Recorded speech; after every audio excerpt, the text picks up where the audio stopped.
My goodness. Okay. Test, test, test, test, test, test. Check, check, check. Okay, it is going through. Now, when I'm not feeding it with it right in front of my face. Check, check, check, check, check, check. Test, test, test, test, test, test. Check, check, check, check, check, check. Test, test, test, test, test, test. Check, check, check, check, check, check. Test, test, test, test, test, test. Check, check, check, check, check, check. Test, test, test, test, test, test. Check, check, check. Yikes. Test, test, test, test, test, test.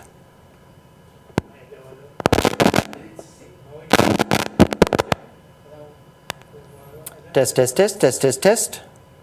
Check, check, check, check, check, check. Test, test, test. Now, is that just the gain? Is it the wire? Alrighty then. Okay. I need to compare.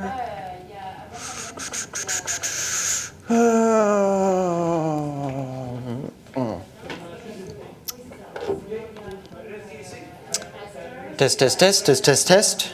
Turn that on, turn this off. Test, test, test, check, check, check.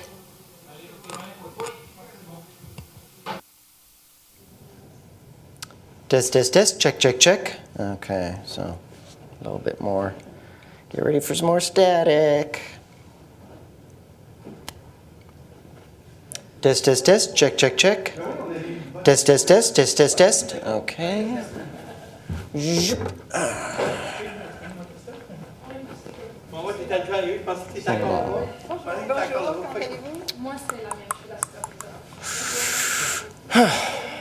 Test, test, test. Okay.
Ça, c'est votre hauteur? C'est bon pour vous, ça?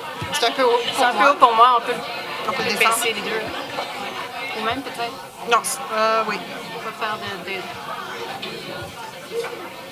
OK, puis on peut le resserrer. Il s'en vient. Il va nous dire « What are you doing? » On ne voulait pas l'avoir trop dans le fond. On est à peu près de la même grandeur. Oui, on n'est pas tellement grand.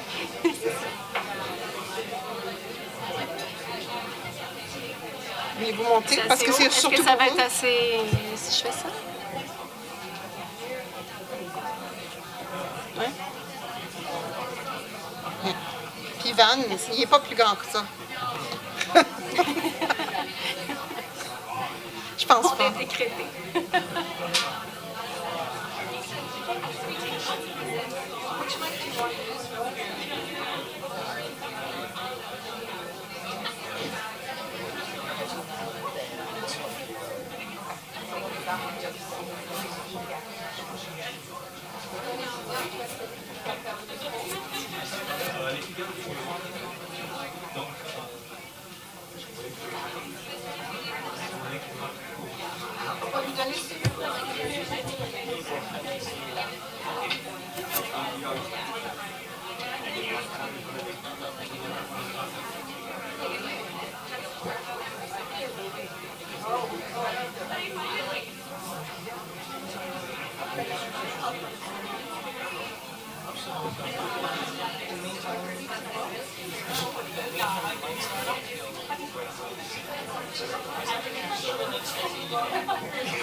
Good evening all, welcome. Bienvenue, il y a de la place ici en avant si vous cherchez une chaise. There are a couple more seats up here for those who are still looking for a chair. Welcome all. Donc, speaking of chair, I'd like to welcome you all. I'm the chair of the communication department, Jennifer Lennox-Terry, and I know so many of your faces.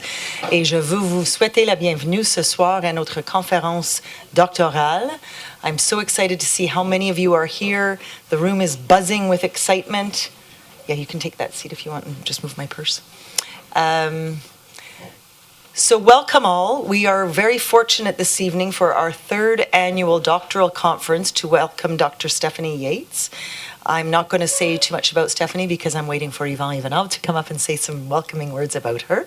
Mais je vous souhaite la bienvenue, de dire merci d'être venu en si grand nombre, comme j'ai déjà dit, and to thank also the Strategic Communication Committee of the Department of Communication for their tireless work. If we are all practitioners and scholars at a time, why do we have to reconcile theory and practice in public relations? That's the question. Oh yeah, I found out one more thing since I was hired by the University of Ottawa, that none of my colleagues mean the same thing while speaking on public relations. It is because public relations are so diverse and so complex that the practice fitting the theory seems to me growing two different words. What do we mean by public relations? Some of you would say persuasion or social propaganda, communication, advertising, selling goods, services, some ideas. Difficult to come to an agreement, I think. The only thing we really agree is that public relations are born in the womb of the practice. So if we professors and scholars have understood the importance to never tear apart theory and practice, why does reconciliation of these two words is still in process? I think there are multiple causes, very complicated as international context, as the political and economical climate, as the professional practices and traditions, the different skills, competencies, and know-how. Many public relations practitioners, being practitioners is a matter of contract, have never studied communication or public relations in university. Several studies stress that very few practitioners have public relations or communication degree. So they have learned the profession on the field and do not have enough critical standpoint on their own practices. What is ethical and what is not? What is public and what is organizational impact? Where is the thin line between dialogue, advocacy, and accommodation? Where is the true value of publics and stakeholders? When scholars get involved on the field, such as organization, beside the practitioners in order to carry out a project and research, they do not share the same vision of public relations. practitioners are pursuing strategic and organization goals, whereas scholars are bringing forward more critical analysis on the role of public relations within organizations. These two visions are sometimes so divergent that the scholars are coping with the closed doors and classified documents, whereas the access to organization is denied. Social media, for example, and open data have complicated even more the relation between organization and their public. It's not surprising that the most of the public relations study stem from surveys and questionnaires. Very few research are bring within ethnographical or in vivo methods in the field of public relations. However, recently we observed a kind of reversal. Organizations have become so multi-faced that they cannot deal on their own with the range of intricate human and technical issues. Scholars witnessed an increase of requests to assist practitioners and organizations in decision-making and sense-making process. Some scholars started working as external advisors, whereas research teams and living labs incorporated practitioners in a project and different grants. The symbiosis becomes even more sustained because of the professionalization of public relations practitioners who are constantly struggling for recognition of their profession. Professional associations as le Réseau international sur la professionnalisation des communicateurs, the Public Relations Association, International Public Relations Association, and the Canadian Public Relations Association play a central role in the process of legitimation of this profession, as scholars are acting as experts in order to define principles and ethical codes. A number of conferences at Colloquium were specially dedicated recently to that issue. I'll be mentioned only for the record the conférence Ce que la pratique fait à la recherche, du réciproque et le dialogue entre chercheurs et praticiens, la recherche qualitative entre enjeux et arrangements méthodologiques de l'association de recherche qualitative. So, the process of reconciliation of theory and practice in public relations already begun, but is still how furnished. So we are delighted to having today Stephanie Yates, who will bring forward this debate and assist us in filling the gap between two similar but still very distant words. But first of all, I'll give the floor to Diane Rideau, one of our outstanding PhD students working on public relations, who is going to introduce Professor Yates. Thank you.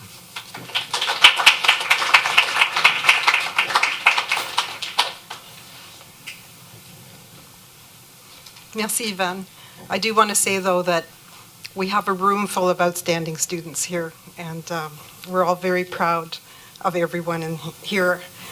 So, Jennifer Lennox-Terrien, our chair, Professor Yates, honored guests, professors, alumni, fellow students,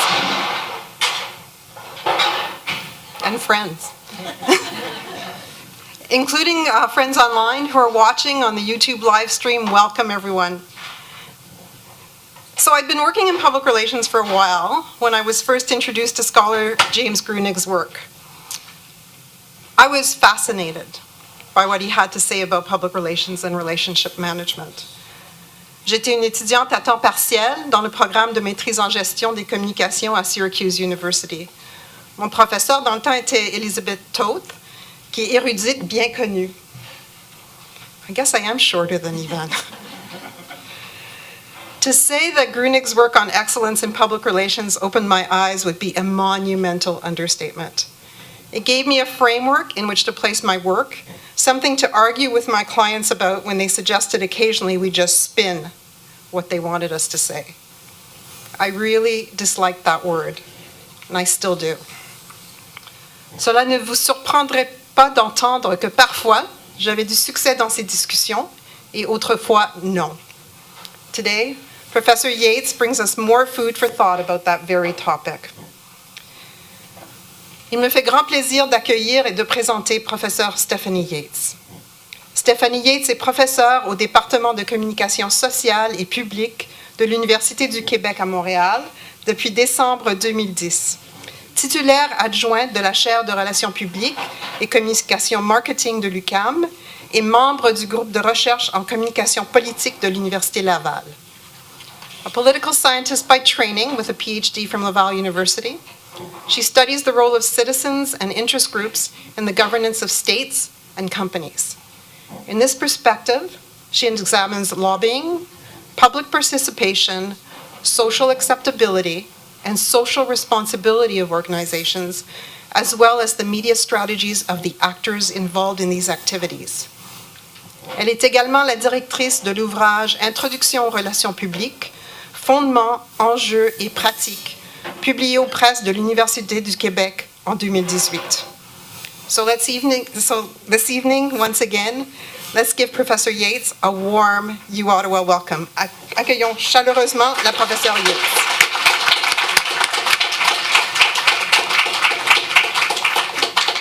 Thank you very much. Merci beaucoup pour ces mots d'introduction fort pertinents qui ont bien mis la table, je crois, à ma présentation. Merci d'être là ce soir. Je suis évidemment ravie d'être parmi vous. Je suis ravie de constater à quel point la salle est pleine, peut-être même trop pleine. J'espère qu'on trouvera des chaises pour celles et ceux qui sont debout derrière.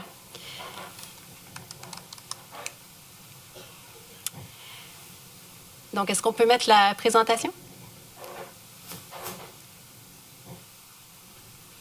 Alors, comme Ivan l'a si bien introduit, je vais vous parler aujourd'hui de théorie et de pratique en relations publiques et de la réconciliation qu'on essaie de faire entre les deux.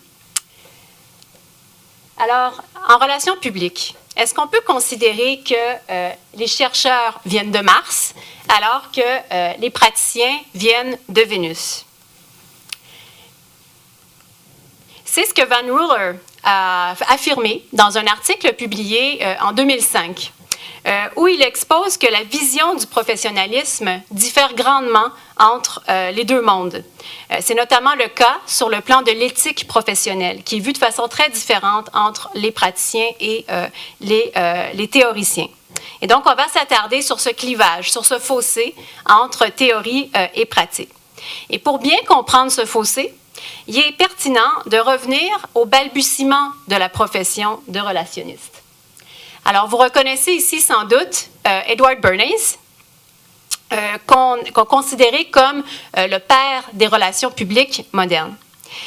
Sur la base de ses connaissances en sciences et en psychologie, en psychanalyse, rappelons que Bernays était le neveu de Sigmund Freud, Bernays prône la manipulation des masses au profit des élites de la société, qui seul saurait ce qui est souhaitable pour le peuple. Et dans cette perspective-là, pour Bernays, il était donc souhaitable de manipuler les masses sur le plan démocratique, puisque seule cette élite savait ce qui était bon pour le peuple. Alors, il nous dit, par exemple, « The conscious, intelligent manipulation of the organized opinions and habits of the masses is an important element in a democratic society. Those who manipulate this unseen mechanism of society constitute an invisible government, which is the true ruling power in our society. » Bernays mettra sa science au service de plusieurs causes.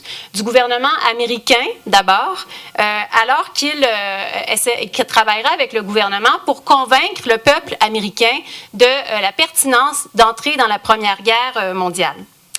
Dans les années 50, il aidera également le gouvernement américain dans sa lutte contre le gouvernement socialiste au Guatemala. Ce gouvernement socialiste ayant notamment comme projet la nationalisation des terres de la United Fruits Company. Et donc, Bernays va contribuer à dépeindre ce gouvernement socialiste comme étant communiste, ce qui va donc légitimer l'intervention de la CITE pour faire tomber ce régime socialiste. Convaincu que le capitalisme et la société de consommation sont les voies à adopter pour la prospérité de tous, Bernays va également aider plusieurs clients à vendre leurs produits, qu'il s'agisse de cigarettes, de bacon ou encore de savon. Et à chaque fois, il fera appel au désir inconscient des individus et, partant de ces désirs, n'hésitera pas donc à user de manipulation, voire de mensonges pour parvenir à ses fins. Alors, cette idée de manipulation, de propagande, de mensonge est vraiment associée au balbutiement de la profession. Il y aura quand même un effort d'institutionnalisation de la profession à partir des années 50, avec la création notamment de certaines associations professionnelles comme la Public Relations Society of America, ainsi que ici la Société canadienne de relations publiques. Ces associations-là vont adopter différents codes d'éthique en vue de mieux encadrer la profession.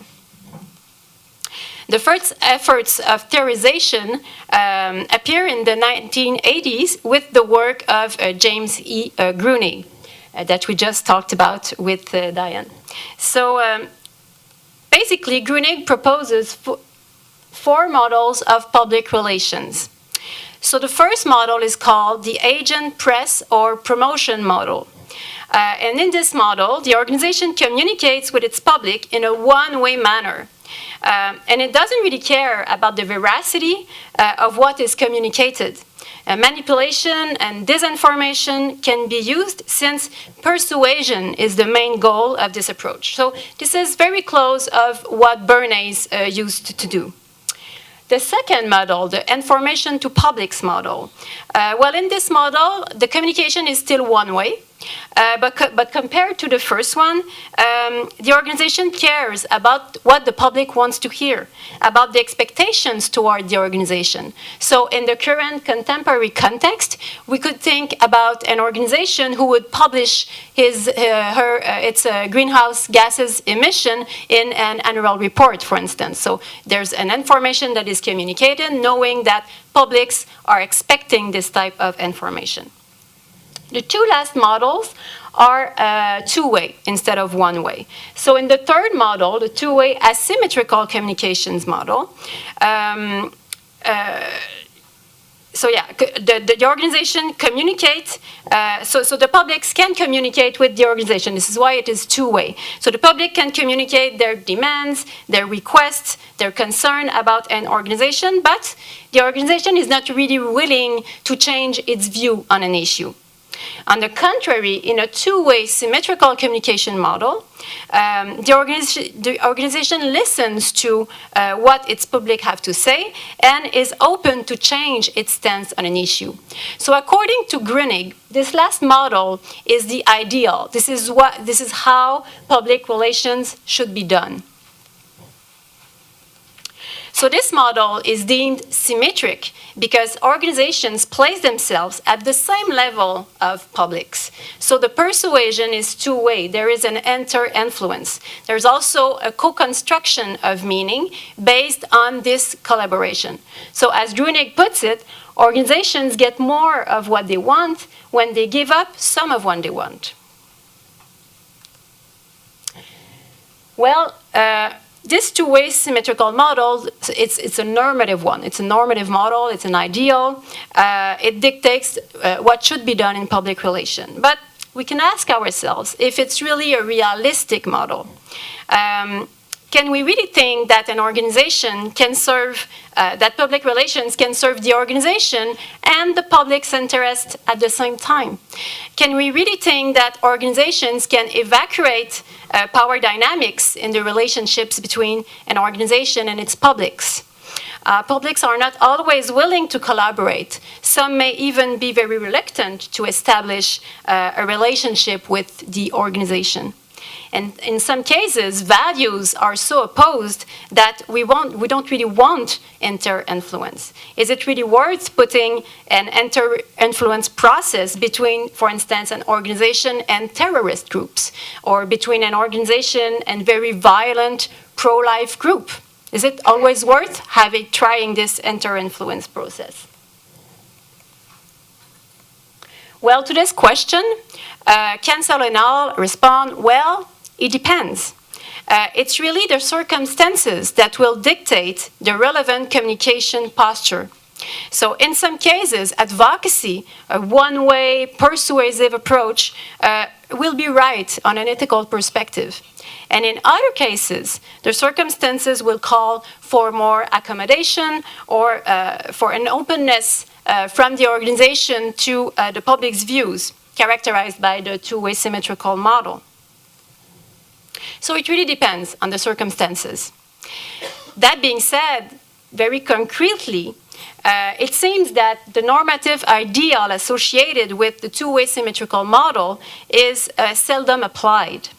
As a result, there's a certain discomfort among practitioners who have the mandate to convince publics about the value or the veracity of their client's position, and this normative ideal, according to which there should be inter-influence, openness to, from the organization to change its view about an issue. So it seems that there's an ideological gap between these prescriptions coming from employers and the official PR definition, which put forward that public relations also serve the public interest as proclaimed, for instance, by this definition of the Canadian Public Relations Society.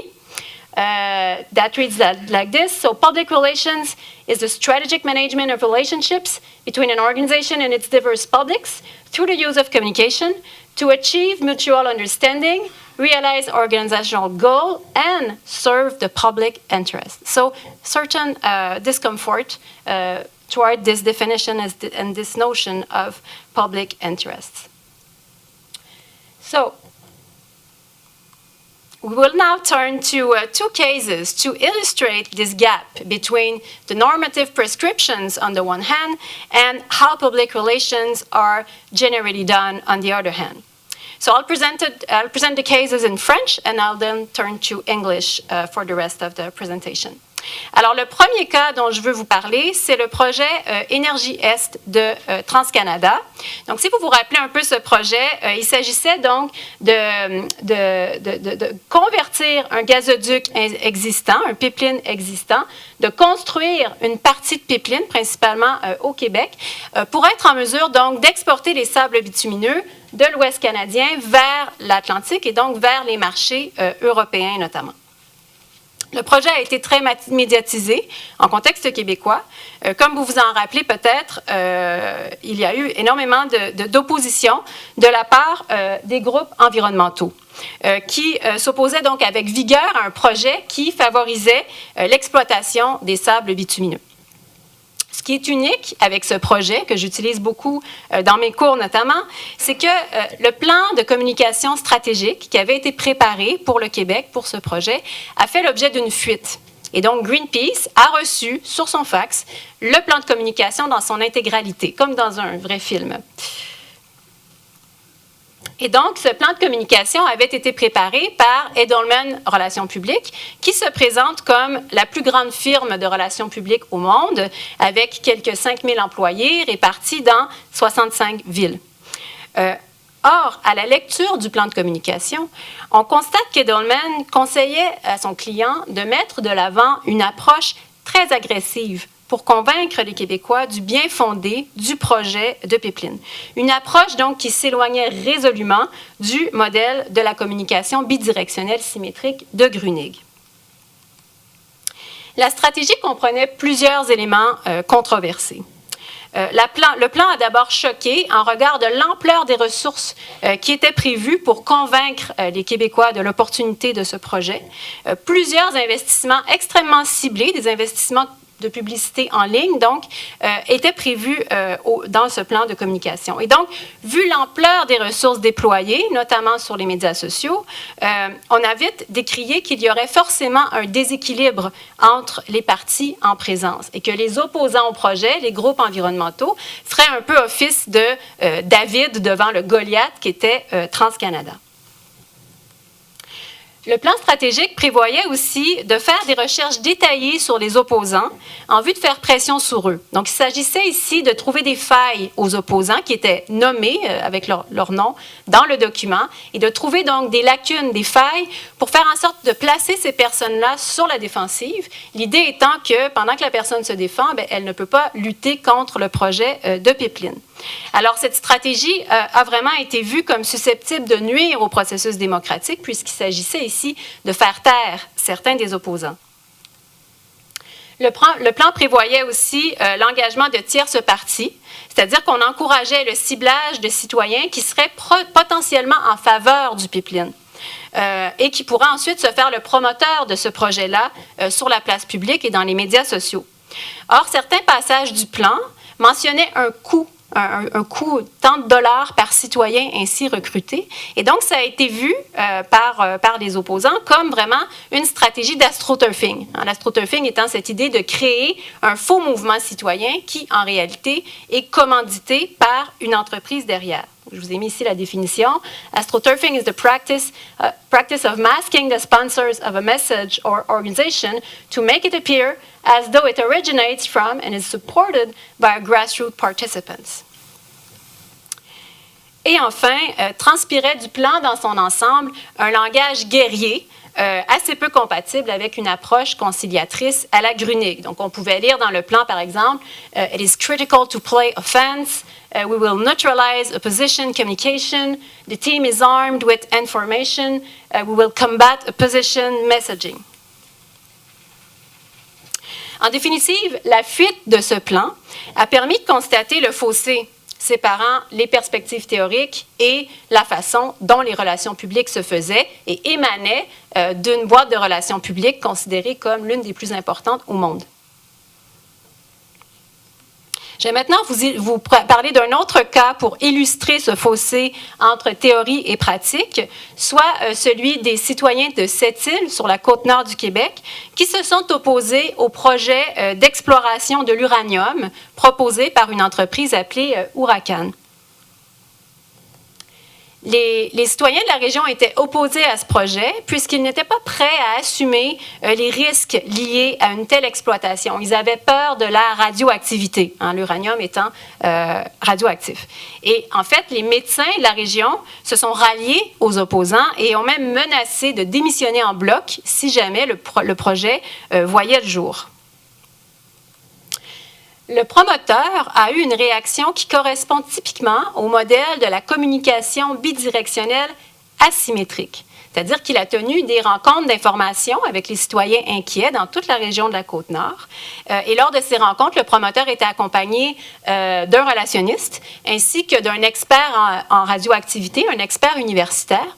Et il s'agissait, lors de ces rencontres, d'expliquer aux citoyens en quoi l'uranium était inoffensif, n'était pas nocif, selon donc un modèle de déversement du savoir. En communication, ce modèle prône finalement le fait que l'expertise peut être transmise aux citoyens et que si les citoyens ne comprennent pas le risque ou le fait que le risque soit mitigé, c'est parce qu'ils ne connaissent pas assez les enjeux, les tenants et aboutissants de ce projet-là. Or, cette approche-là a été très mal reçue de la part des opposants qui n'étaient pas du tout disposés à entendre cette expertise-là et qui se sont donc braqués.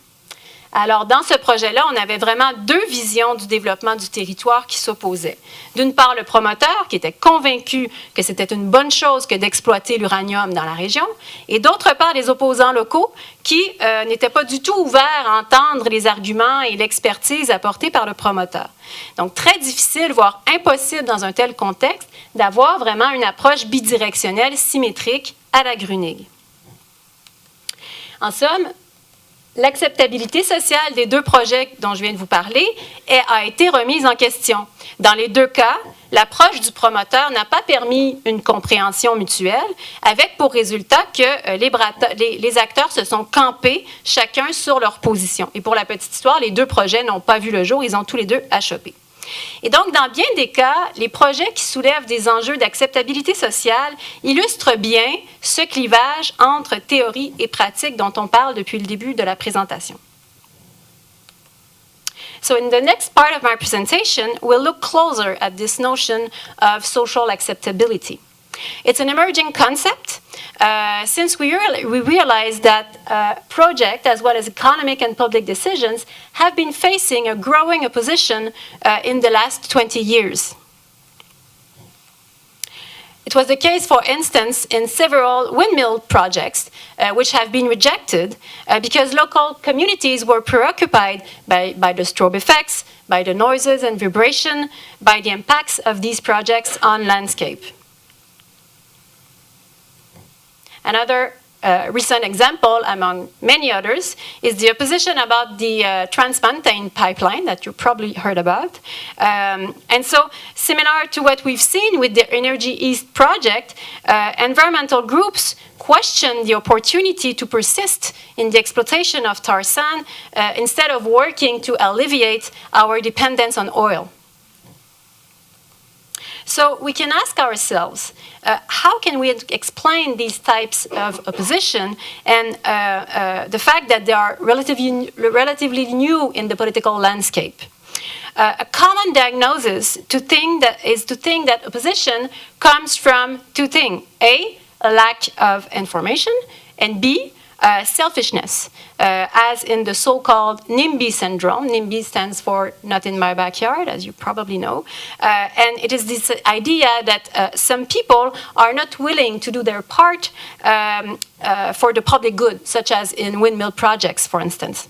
So starting from this diagnosis, a classical solution from a public relations perspective is to say, well, we need to inform and we need to convince the citizens, the population. So inform on a project, on the technology, demonstrate that it's harmless, following this deficit model of knowledge, as we saw with the uranium project in Quebec.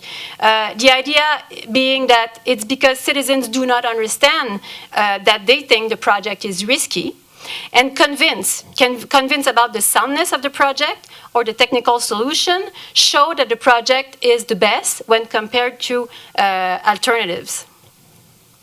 Well, what we see is that this reflects to inform and convince does not work. Citizens want to have their say in major projects.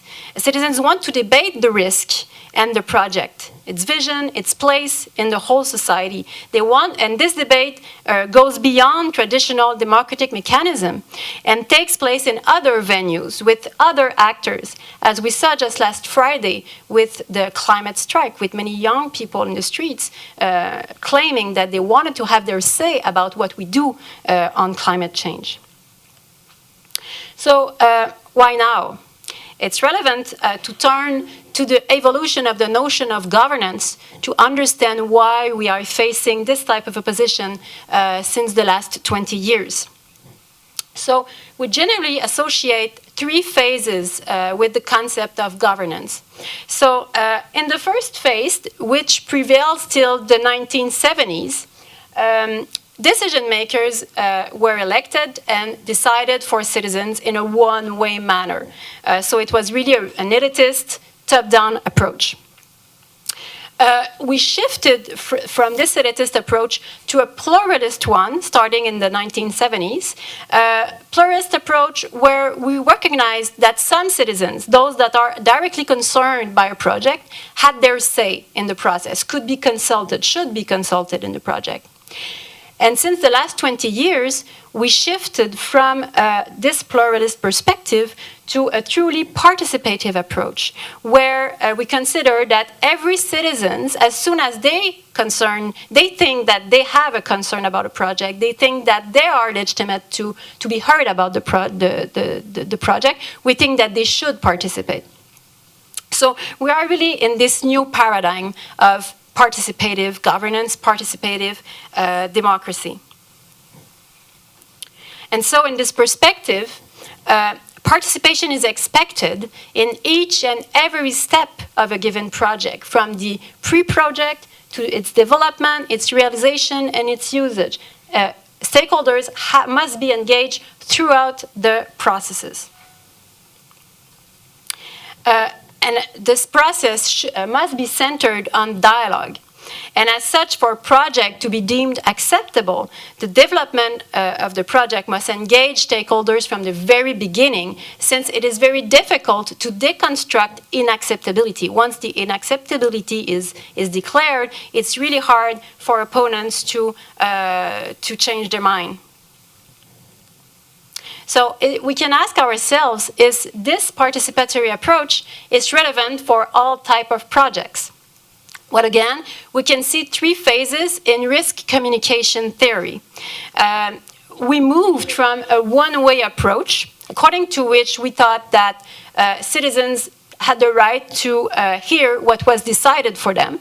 So we moved from this approach to a more persuasive approach, according to which we acknowledge that, well, at least citizens had the right to hear why the decision was taken. So in the persuasive approach, we are concerned about the justification of the project, which was not the case in the first approach.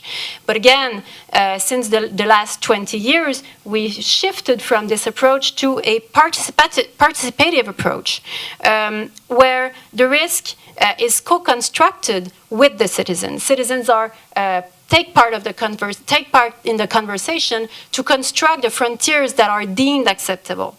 And in this perspective, we have to take into account psychological and social factors in terms of risk perception and acceptability.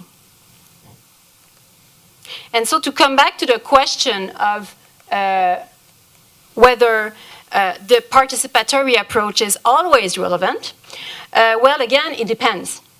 When there's a consensus on the risk, that it is well known, such as in public health issue, for instance, taking a risk is generally a voluntary decision, such as when we light a cigarette. And in these cases, it is relevant to convince individuals to take preventive measures to avoid the exposition to the risk. So we'll do preventive campaign against smoking, for instance. But when there is no consensus on the risk, that some dimensions of the risk remain unknown, and that people involuntarily take this risk, such as it's generally the case for environmental risks. So in this case, trying to convince individuals to accept the risk generally leads to a very negative reaction and to a feeling of injustice. And so in these cases, the participatory approach commends to accompany the individual in their evaluation of the risk, of its cost-benefit ratio. Citizens decide what are the frontiers of an acceptable risk. They contribute to evaluate, characterize, and manage the risk. And this process is, again, based on dialogue. And beyond the risk, the participation approach is also relevant when it's discussed a societal project, when we discuss the vision that we have for society, where we're heading as a society. So this discussion cannot be left to elected representatives based on their electoral promises. It cannot be left to industrials, builders, or those associated with the prosperity of our societies. Citizens who have their own vision of what is prosperity, what is progress, what is the vision for the future of the society, citizens have to be included in these dialogue, in these decisions. So the concretization of progress and well-being is subject to debate and dialogue. So this dialogue can lead to 4 different scenarios. The abandon of a project, as we've seen with the uranium case and the Energy East case. The tolerance towards the project, so it can go forward, it can be implemented. The support for the project and the appropriation of the project, where citizens are so close, we're so engaged in the decision-making process that it becomes their own project, really. That being said, dialogue cannot guarantee acceptability. The gap between values can be too wide for a reconciliation. And so a promoter or a political decision maker who initiates a process of social acceptability must realize that the project may never be accepted. And this is easy to say here tonight at the University of Ottawa, but for a promoter, this is very hard to understand that even if the process is open, even if the dialogue is engaged, it doesn't mean that the project will be accepted. This is very hard this is really a paradigm shift for promoters as well. So with all this in mind, we can define social acceptability as the consent of the population to a project or a decision resulting from a collective judgment that this project or decision is superior to known alternatives, including statu quo. By referring to the notion of social judgment, the definition highlights that acceptability is a social construct. And communication is really at the heart of this construct because we use rhetoric to build this social construct, and we use framing strategies also throughout the process. So communication does not determine everything. The project can be bad in itself or good in itself, but communication is really at the heart of acceptability mechanism or dynamics. The notion of legitimacy is also very relevant to apprehend the diverse discourses within the public sphere on a given project and to examine how those discourses participate in the construction of acceptability or non-acceptability of the project. So again, we will turn to two cases to illustrate these dynamics. Again, I'll present the cases in French. I'll come back to English afterwards. So, the first case I wanted to... Le premier cas que je veux vous présenter, c'est le cas de la lutte citoyenne qu'il y a eu au Québec contre le projet du mont Offord. Donc, si vous vous rappelez, ça fait quelques années déjà, l'idée, vous avez ici un parc national, le parc national du mont Offord, et un promoteur avait l'idée de construire un village piétonnier au pied du centre de ski. Donc, l'État devait vendre une partie du parc au promoteur pour qu'il puisse réaliser son projet de village piétonnier. L'argument du promoteur est que ça prenait un village piétonnier de la sorte pour assurer la viabilité économique du centre de ski. Les premiers opposants à ce projet, c'étaient les citoyens de la communauté, les citoyens locaux, qui ont eu une réaction qu'on pourrait associer à une réaction de type NIMBY, Not in my backyard. C'est-à-dire qu'ils ne voulaient surtout pas voir leur tranquillité perturbée par un projet de grande envergure qui amènerait beaucoup de circulation dans la région. Or, ils ont été très habiles, ces opposants, pour opérer ce qu'on appelle une montée en généralité. La montée en généralité consiste à transformer un problème spécifique en un enjeu général ayant trait au bien public à travers un recadrage discursif. Et c'est ce qu'ils ont fait. C'est-à-dire qu'ils ont fait évoluer leur argumentation de telle sorte que puisse s'opérer cette montée en généralité. Alors, les premiers arguments qu'ils ont mis de l'avant, ce sont des arguments très locaux, c'est-à-dire on ne veut pas que notre tranquillité soit perturbée, et ils ont aussi fait valoir le fait que le parc avait été créé dans les années 30 parce que leurs ancêtres avaient accepté de céder une partie de leur terre pour que soit créé ce parc national. Donc, ils ont fait appel à un registre émotif que je considère local au début. Or, ils ont été très habiles pour se distancier de ces arguments très locaux et opérer cette montée en généralité avec notamment des arguments de nature environnementale et économique. Donc, sur le plan environnemental, ils ont fait valoir que le réseau d'aqueducs ne pourrait pas accueillir des centaines de nouveaux condos et qu'il y aurait un impact considérable sur la nappe phréatique. Ils ont aussi fait valoir l'impact de la production de neige artificielle sur l'érosion de la montagne. Plus de visiteurs, plus de skieurs, plus de neige artificielle, plus d'érosion. Sur le plan économique, ils ont fait valoir qu'en réalité, ce projet-là était simplement pour déplacer des emplois. Il ne créerait pas vraiment de nouveaux emplois. Donc, ils ont remis en question l'argument économique du promoteur. Mais c'est vraiment lorsqu'ils ont fait valoir des arguments de nature légale et qu'ils ont évoqué la crainte du précédent que la montée en généralité a vraiment pu s'opérer avec force. Et ce qu'ils ont dit, c'est que si on vend aujourd'hui une partie des terres d'un parc national, qu'est-ce qui nous dit qu'il n'y a pas d'autres parcs nationaux qui vont être privatisés comme ça? Et ils ont fait appel à ce que j'appelle un registre émotif élargi lorsqu'ils ont dit, imaginez, des Chinois ou des Japonais pourraient venir acheter notre patrimoine collectif, nos parcs nationaux. Ils ont aussi mis de l'avant plusieurs stratégies pour faire valoir leur représentativité. Alors, l'idée étant de dire, avec la montée en généralité, nous ne parlons pas seulement au nom des citoyens de la région, on parle au nom de tous les Québécois. Et ils ont donc créé la coalition SOS Parc Offord. Ils ont organisé plusieurs manifestations, ils ont fait circuler une pétition, ils ont organisé des spectacles bénéfices, le tout permettant de montrer qu'ils parlaient au nom d'un très grand nombre de Québécois, de personnes. Et pendant ce temps, le promoteur communiquait très peu et était en fait très peu préparé à réagir à une communication aussi structurée de la part des opposants. Donc, on voit ici que le dialogue s'est vraiment imposé. Et il s'est fait ailleurs, sans le promoteur. Puisque le promoteur n'était pas disponible pour amorcer ce dialogue, bien, le dialogue, il s'est fait ailleurs, il s'est fait dans la rue. Et on peut penser donc que l'issue de ce projet aurait sans doute été très différente si le promoteur avait établi un dialogue avec les parties prenantes dès l'étape d'idéation de son projet, comme on vient de le voir il y a un instant. Alors, le projet n'a pas eu lieu, le projet a achoppé. Le deuxième cas dont j'aimerais vous parler, c'est le cas du complexe hydroélectrique de la Romaine. Mes exemples sont très québécois, je m'en excuse.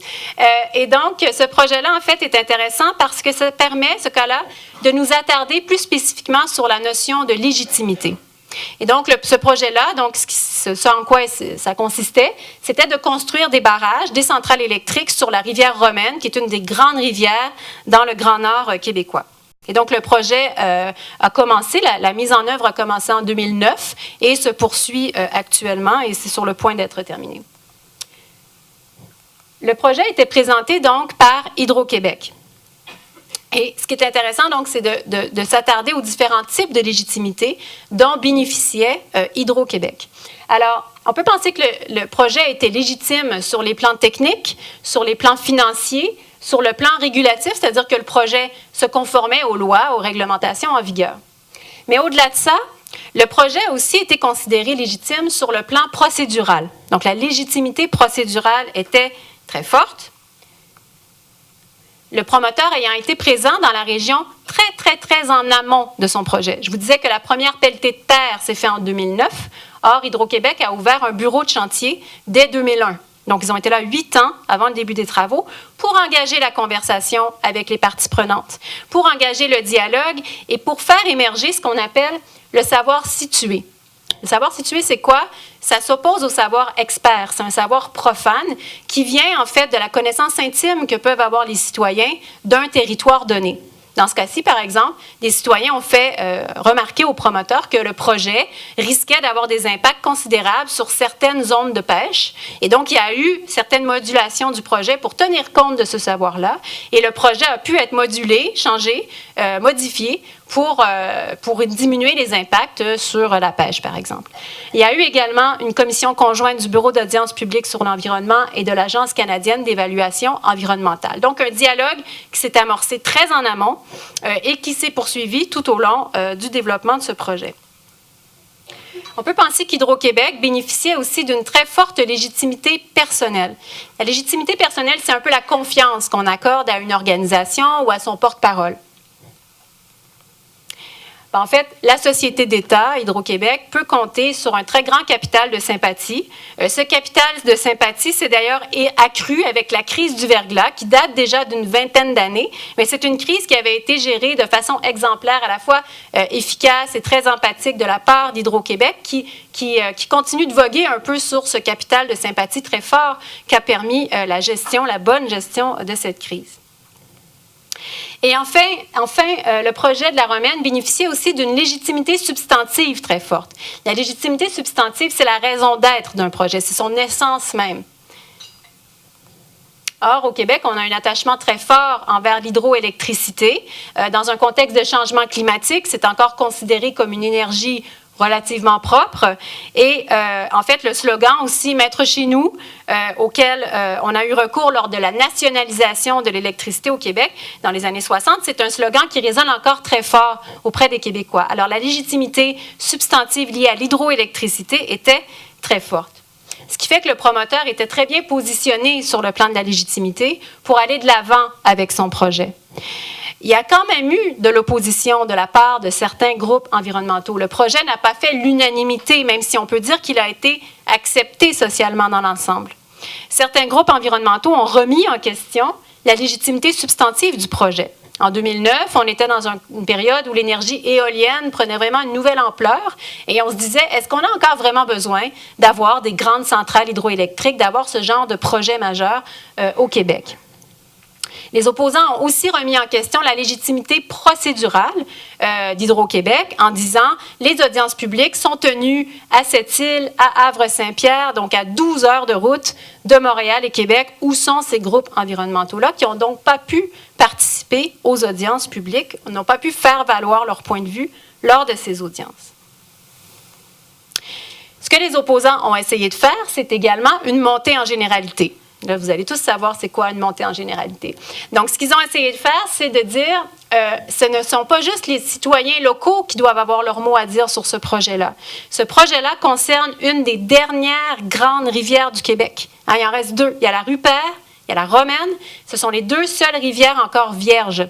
Et donc, il faut que tous les Québécois se sentent concernés puisqu'il s'agit ici de leur patrimoine collectif qui est menacé. Ils ont mis de l'avant plusieurs stratégies, plusieurs coups d'éclat pour faire valoir leur point de vue. Campagne d'information, circulation d'une pétition, un marathon en relais entre les rivières Rupert et Romaine. Ils ont bloqué la route 138 avec le concours des communautés autochtones. Ils ont également tourné un documentaire pour mettre en valeur ce patrimoine collectif. Hein, le documentaire étant « Chercher le courant », pour ceux qui le connaissent. Et donc, toujours dans cette optique de monter en généralité, il s'agissait de montrer le patrimoine collectif, de montrer la rivière avant les travaux pour réaliser la richesse de ce patrimoine. Or, ce qu'on remarque, c'est que la légitimité des opposants n'a pas fait le poids devant les différents types de légitimité dont bénéficiait Hydro-Québec. Et en même temps, on voyait aussi une tension entre la légitimité représentative revendiquée par les opposants, qui disaient on parle au nom de tous les Québécois, et la légitimité de proximité des communautés locales, qui disaient nous on le veut ce projet, parce qu'il y a des retombées économiques majeures, et nous c'est nous qui allons en bénéficier, le projet se fait chez nous, donc comme on est à proximité du projet, c'est nous qui avons la légitimité de se prononcer. Donc comme on le voit ici, il y a des luttes qui se profilent entre les différents types de légitimité.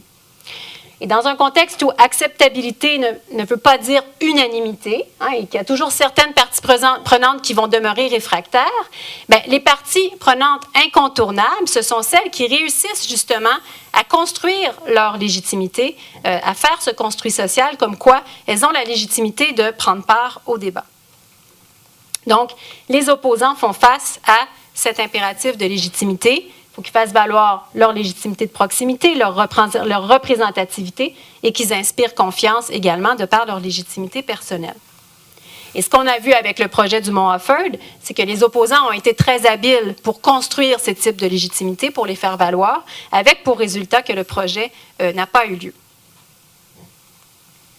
So, after having said all this, what are the lessons that we learn from these cases in terms of public relation and social acceptability processes?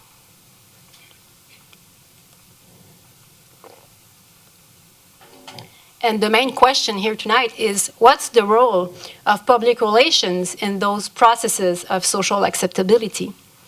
Public relations practitioners are very well positioned to orchestrate the dialogue between stakeholders, to try to reconciliate the different positions in order to enhance the project or the decision in a Grunesian perspective. But given how public relation is done in reality, is it realistic? Is it realistic to think that public relations practitioner can really play a valuable role in these processes? Or is there a risk that they'll just fan the flames? Indeed, the PR practitioner is not neutral. Compared to what Grunig says in his model, in his excellence theory, public relation professionals are paid by an employer or a client who has a precise idea of the objectives she wants to reach. This employer or this client expects that the practitioner will defend the organization's position and relies to descend on a planned, efficient strategic communication, persuasive communication approach. So this expectation from the client or the employer is very far from the normative posture from the two-way symmetrical model championed by Grunig. So does that leave us to the war-type approach that we've seen with the Energy East project, or the deficit model of knowledge that we've seen with the uranium project in Quebec? Well, from my perspective, I think there's a third way, offered by the theory of the fully functioning society of Robert L. Heath. According to this theory, public relations help to reinforce the relationship between organizations and citizens, and as such participate in the maintenance of communities. In this perspective, organizations must put forward a reflective management, according to which they determine their interests, so they have interests. Compared to what Grunig said, interests are not put aside. Organizations have their interests, but they determine these interests based on the environment, based on the reflect of the environment where they evolve. So the legitimacy of the organization or its social permit to operate and the creation of meaning around its activities emerge from a process of co-construction with social actors. And this is done through information, but also persuasion, relational or discursive interventions as well. So compared to Gruning's model, there is really a rehabilitation of rhetoric's legitimacy. In this the theory acknowledges that organizations, including stakeholders, have their own interests and put forward rhetorical or argumentative strategies to promote them. In doing so, though, they take into account the reflect of the environment where they evolve, according to this principle of reflective management. So this is prone to lead, according to Heath, to a responsive advocacy from the organization, according to which organizations must remain open to dialogue, even if they have their own interests to start with. And so organizations put forward in the public sphere proposals that are open to dialogue. These proposals can be a project, a politic, a vision, and as such, because of these proposals that are put in the public space, public relations are essential in the public sphere, with the objective to engage conversations around those ideas. This leads to a better mutual understanding and the sharing of common cultural codes. So without public relations, these ideas, these values, these products would remain confined in the private sphere. So this is precisely through this dialogue process that public relations contribute to public good, according to Robert Heath. And we need dialogue more than ever. And this is my conclusion. You've been very attentive. So, in fact, we're facing many societal changes that require more than ever that we as a society be able to dialogue, to converse, determine the ordering of our values in response to a given issue, determine the balance that seems fair to us collectively, and that will make it possible to judge that a project, a development, a policy, a product is socially acceptable or not.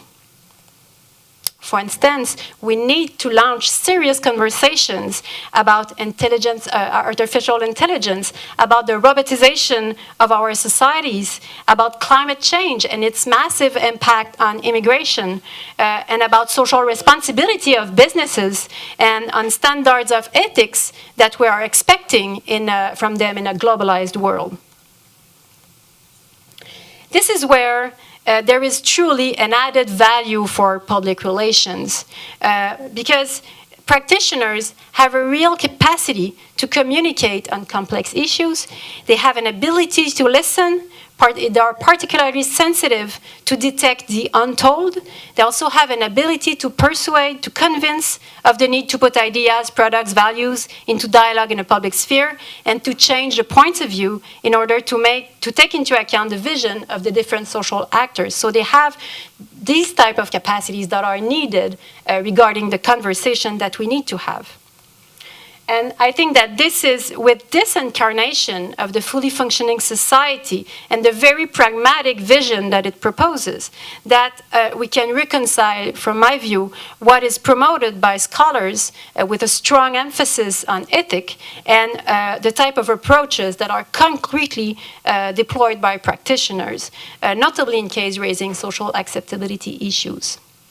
So that's it. Thank you very much for your attention.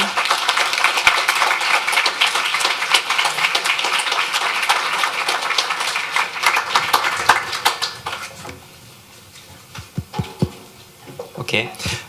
Merci beaucoup pour cette conférence fort passionnante. Maintenant, je vous invite à vous asseoir ici avec nous, au milieu. Donc, on va introduire le débat avec Diane et ensuite, on va passer le microphone à la salle pour poser quelques questions.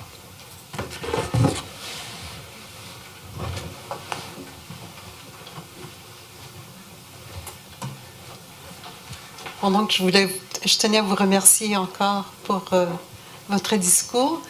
Puis on a juste une ou deux questions à vous poser avant de passer à la salle, que c'est impressionnant vraiment, le groupe assemblé. So in 2018, theorist Anthony Giddens, in his report advocating a Magna Carta for the digital age, said that the digital revolution is the greatest dynamic force in the world today. And a few years ago, James Grunig himself wrote in an article that new media have the potential to make the profession more global, strategic, two-way, and interactive, symmetrical or dialogical, and socially responsible. However, he was less optimistic that potential was being realized by practitioners. What is your view on the promise of social and other media to create greater community, dialogue, and facilitate a fully functioning society, as you've just discussed, first of all? And secondly, I'm wondering what you think citizens and PR practitioners actually need to do to realize the promise that these tools and technologies bring. That's a very great question. Thank you very much for the question. My answer will be two-way, an optimistic view and a more, well, less optimistic view. So, you said it. Grunig wrote an article in 2009, so at the very beginning of all this social media emergence, where he said that social media change everything but doesn't change anything at the same time. What he meant by this is that the type of dialogue that we're talking about can happen on social media or outside social media. You don't need social media to have this type of dialogue. The dynamics are just transposed in social media. But he admitted in 2009 that social media were an additional tool to facilitate this dialogue. So he really saw social media as a tool, one among other tools that could facilitate those dialogue. So there's a potential. But, and you mentioned the recent empirical studies on this question, and this is a very good subject for a master or a PhD thesis. The recent studies show that the results are not there. There is no true dialogue through social media. And in fact, Kent and Taylor wrote an article in 2002 this time. So again, Facebook was not even there at that time, but they knew that internet was there, and so they really wrote an article about dialogue with technology at that time, 2002, and they qualified what was a dialogue, what should be a real dialogue. So they had it's a very practical article where they have a grid with some characteristics of what should be a dialogue and how can we find this type of dialogue on the internet. They talked about the internet at that time. In 2012 or 14, I don't recall exactly, they wrote another article admitting that, well, we will never have a true dialogue in social media. We can reach toward a dialogue. We can approach a dialogue, but it can never be a dialogue as we can have here in real person. But still, there's a potential to have a conversation that would be close to a dialogue. But what we've seen in empirical studies is that it doesn't really happen. Organizations are on those social media, have Facebook pages, have Twitter accounts, but they don't really dialogue. There are some exchanges between organizations and their publics, but these exchanges don't qualify as dialogue according to Kent and Taylor characterization of what should a dialogue be. So there's the tool, there's a possibility. Empirically, we don't see that it gives dialogue. And there's also like a cloud, like a gray cloud, and you know about that, the echo chamber phenomenon, the fact that people in the social media will be in those echo chamber, will be entouré, will be surrounded by people who have the same opinion as they do. And some researchers explain the Trump selection, based on this echo chamber. So just to try to synthesize my answer, the dynamic of dialogue doesn't change because you have social media. The empirical studies show that we don't really have dialogue on those social media so far, but we could reach, but we're not there yet.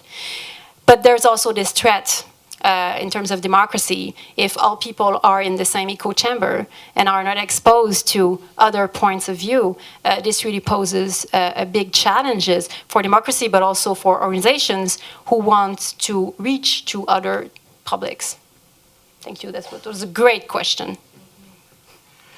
So I noticed so many questions here, but I guess I don't have time to ask all of them. So finally, I decided to ask only one question, really to help our master PhD students to be more happy with this profession. So we know that the public relations have a very bad name as spin doctors, or always tied with the propaganda, something negative or covered up. So quels seront vos conseils pour nos étudiants? C'est ce qu'ils me demandent souvent. Comment en fait passer de ce mauvais nom vers un nom plus positif, et notamment in relation with the social acceptability with your concept? Thank you for the question. Just one question, but it's a great question too. I think that the last portion of my presentation about Robert Heath perspective, I think gives a part of the answer. I think that it's because I've talked to a lot of practitioners, and Grunig is very popular. Practitioners know Grunig, know the four models, know the theory of excellence, but are not able to apply it. There are some exceptions, some cases, some issues, some mandate where it is more easy to have this openness and this willingness to be influenced by the different publics from the organizational perspective. But most of the time, their clients just ask for persuasive strategy. Go persuasive, my friend. Convince the public that we need this pipeline, we need this project. And so, like I said, there's really a discomfort among practitioners who know the theory, but have some mandate to operationalize. And so I think that Heath provides an interesting perspective, a very pragmatic view, saying, yes, you have interests, you're asked to defend some interest, but at the same time, so don't be hypocrite about that. Acknowledge that you have some interest, that you're representing an organization, that you're paid by an organization, but knowing that, can you define this interest based on the society where you're in? This is the whole idea of the reflective management. So the reflective strategy as well, and the reflective definition of interest. Define your interest, module l'intérêt, caractérise l'intérêt, en tenant compte de l'environnement où tu te trouves. And I think this gives practitioners a tool, really a tool, a lever to try to have a more ethical approach and a more realistic approach to public relations. Merci beaucoup. Maintenant, je propose de donner la parole à la salle, parce qu'il y a beaucoup de gens. Donc, je vais demander à un de nos étudiants de passer le microphone. Est-ce que vous avez des questions? Attendez.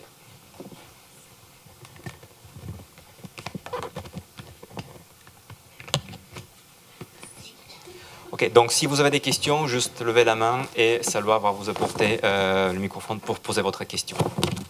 C'est important que vous attendiez qu'elle vous amène le microphone parce qu'on a des gens en ligne qui écoutent. Alors, on aimerait bien qu'ils aient la chance d'entendre toutes les questions aussi. Any questions in the room? Ah, Salwa, il y a une question.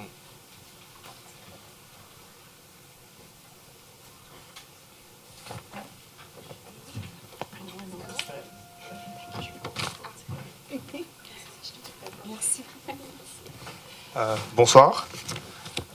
Donc, nous, on peut dire qu'on est dans le comme domaine académique. On est beaucoup focalisé sur la théorie, puis c'est ce qu'on voudrait qu'il se passe. Mais est-ce que comme les corporations, les entreprises, pourquoi elles auraient intérêt à se séparer des théories de Edward Bernays et être éthiques plutôt que de défendre comme leurs intérêts à travers comme la manipulation ou d'autres techniques. Comme pourquoi, qu'est-ce qui ferait qu'ils aient envie d'utiliser comme la théorie, on va dire. Je ne sais pas si ma question est claire. Oui, tout à fait. Tout à fait. Merci pour cette question. C'est exactement pour ça que quand je présente cet écart entre théorie et pratique, je le fais en mobilisant la notion d'acceptabilité sociale. Parce que s'il y a un champ, une avenue où les entreprises ont réellement intérêt à avoir cette approche davantage dialogique, c'est quand elles ont des enjeux qui soulèvent des problèmes d'acceptabilité sociale. On n'est pas dans le marketing pur, on n'est pas dans la publicité, mais quand on est devant des enjeux d'acceptabilité sociale, je pense qu'il y a une reconnaissance graduelle de la part des organisations qu'elles doivent changer leur façon de faire, que l'approche persuasive classique ne fonctionne pas. Et on a d'ailleurs vu plusieurs cas, j'en ai nommé quelques-uns ici, mais il y a plusieurs cas qui ont achoppé, autant ici que dans le reste du Canada, on est à Ottawa aujourd'hui, qu'en France, aux États-Unis. Cette approche-là strictement persuasive, quand on est devant des enjeux qui vont toucher à la vie quotidienne des citoyens, quand on est dans la communication du risque, comme je l'ai dit, on est vraiment dans un changement de paradigme. Le citoyen s'attend à être consulté. Il s'attend à ce qu'on l'écoute lui pour que lui dise c'est quoi le risque qu'il considère comme étant acceptable. Et si l'entreprise ne le fait pas, le citoyen va se braquer, va se mobiliser, va déployer des stratégies. Et comme on l'a vu, le citoyen aussi est capable, les opposants sont capables aussi d'être très persuasifs dans leur opposition et dans leur stratégie de mobilisation. Alors, je pense qu'il y a une reconnaissance parmi les entreprises que certains enjeux, dont ceux qui touchent les risques environnementaux, ne peuvent plus être gérés comme on le faisait auparavant avec une approche strictement persuasive et qu'il doit y avoir cette ouverture. Et je pense que cette ouverture-là, on va d'abord la voir. Ce changement de paradigme-là, il est en train de se faire notamment en lien avec des enjeux qui touchent l'acceptabilité sociale. Merci pour cette première question.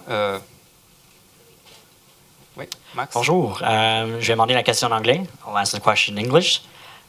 This is a scenario I saw in class, and I just want to know your perspective on this.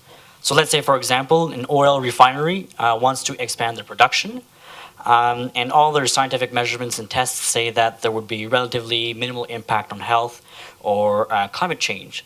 But in the towns that neighbor this oil refinery, people are getting lung cancer, and soils are becoming more infertile. So how do you suggest that big companies and organizations listen to local or lay expertise and knowledge when their own internal scientific expertise contradicts what the local people say? That's the question. Thank you. It's a very interesting question, and it raises the question of expertise and counter-expertise. And what we've seen, and one of the reasons why we cannot go with the persuasion approach anymore, is that the expertise is now plural on a same issue, and it was the case with the uranium case. You had some experts saying that it was inoffensive, it was not nocive, it was not dangerous.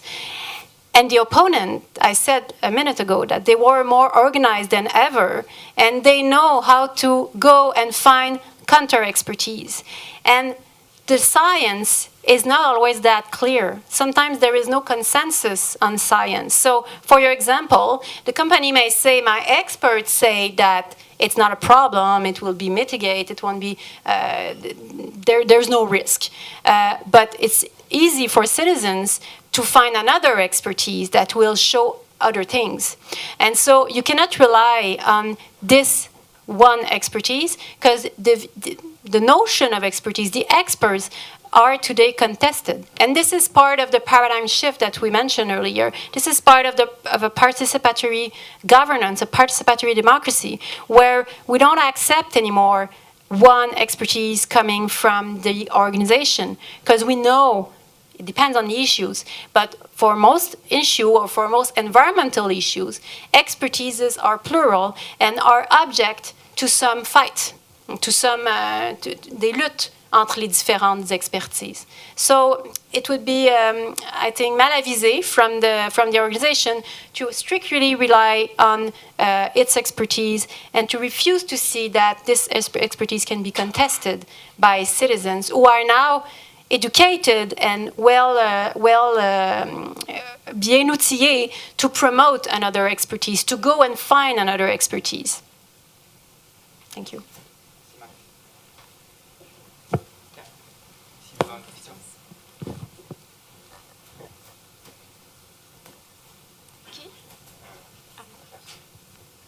Bonsoir. Alors, pour peut-être faire un peu de pouce sur l'expertise dont on parlait tout à l'heure, quand une organisation a l'idée d'un projet, veut déployer une initiative qui n'est pas tout à fait, acceptable, mais que nous, comme agents des relations publiques, on a quand même le devoir d'aller défendre cette idée-là. Est-ce que, à travers les modèles qu'on a vus ce soir, il y aurait moyen de trouver un peu son chemin là-dedans, tout en restant authentique, puis en prévenant un peu justement la manipulation vers un dessin un peu moins idéal, si je peux le placer comme ça?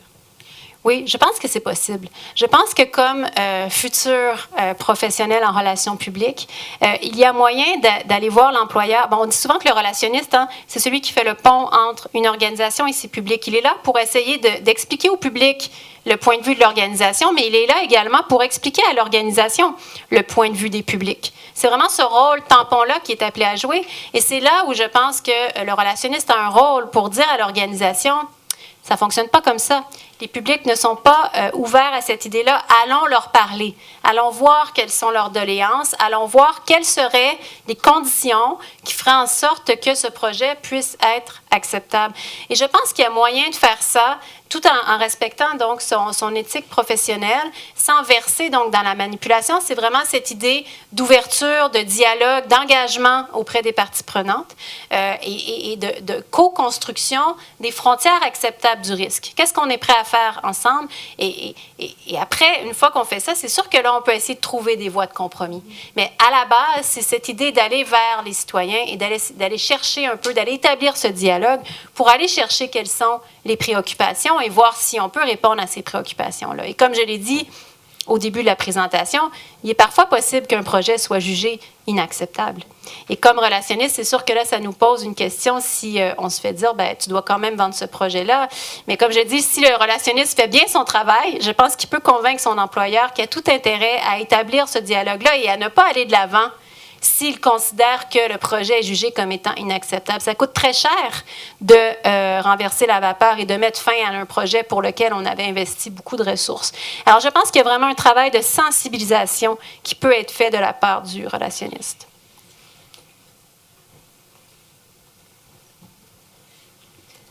Stephanie, you talked about the different experts, the different forms of expertise, and how it's more and more important to take into account all of these different expertise in trying to work with communities and so on.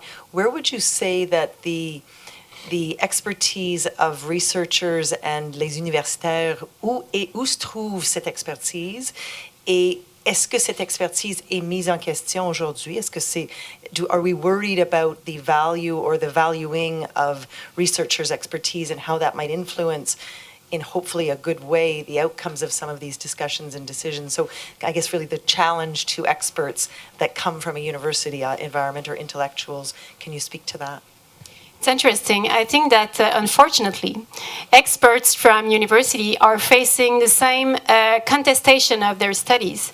And we saw this in the uranium case, where we had this expert on radioactivity coming from University of Sherbrooke, who was there during the meeting with citizens and who exposed his expertise. But it was contested. People didn't want to hear him. They didn't trust him. They said, well, we know you're paid by the company, and so you're not neutral in this debate. And he was not paid. He was, well, there's a documentary on this case if you're interested. It's called Uranium PQ. And he claimed that he was not paid for that. But even so, he was contested, even if he was coming from the academic sector. So unfortunately, I think that we are not immune to this fight over expertise, and it's our mandate, our responsibility to defend our points of view, our expertise, and to rely on the methodology to show that our expertise is objective and has to be taken into account. I think we can take one or two more questions.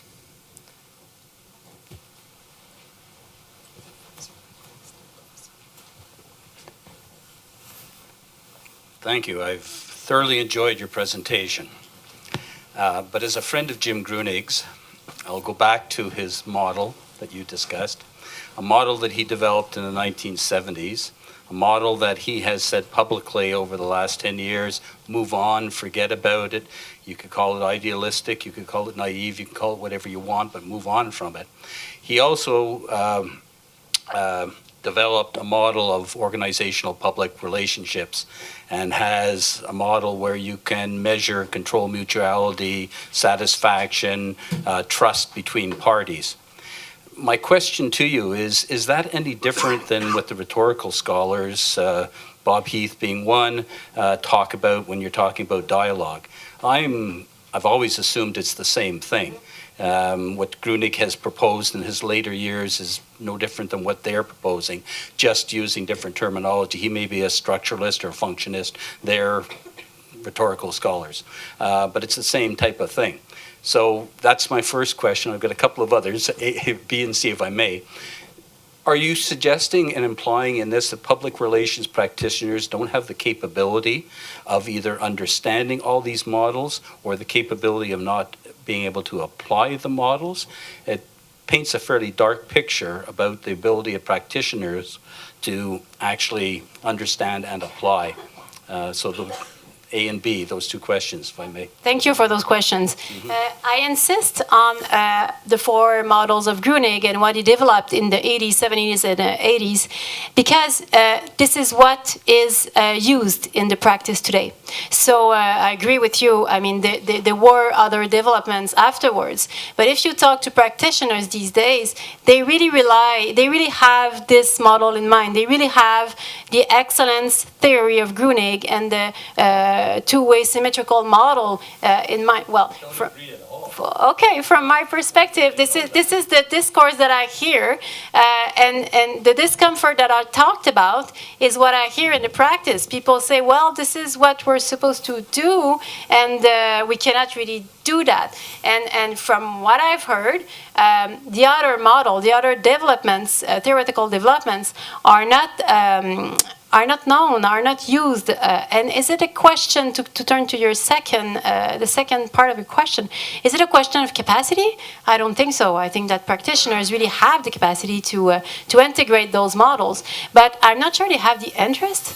I'm not sure that I'm talking about most practitioners. I know very good practitioners who read that, who care about that, but the day-to-day practitioners, I'm not sure that they have time to read those models. They have time to read what is wrote in academia this time. They are not up to date.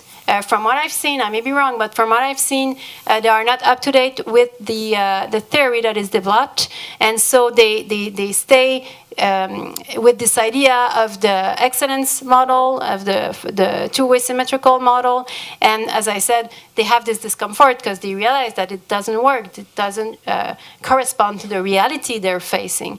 So I'm sure it's not a question of capacity, but more a question of time that they have to invest, and this is why it's so important for us as academia, as scholars, to reach to practitioners. I really believe in this reconciliation, in this work that we can do together to make sure that these theoretical developments reach the practice and are not, like in March and in Venus, are not two words apart, that we have those connections. And in your introduction, Ivan, I think you mentioned a lot of work that is done by different professional associations. I think this is the way to go.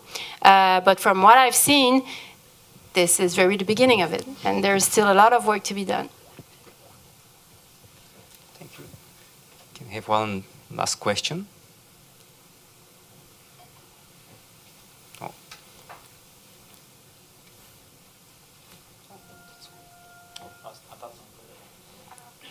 Okay.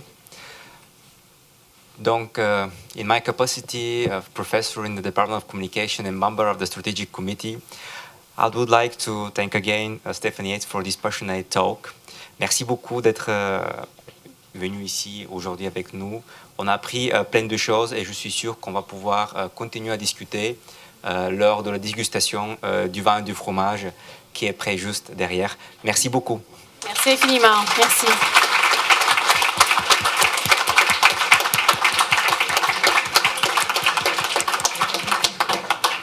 Donc vous êtes invité à prendre un verre et à goûter le fromage.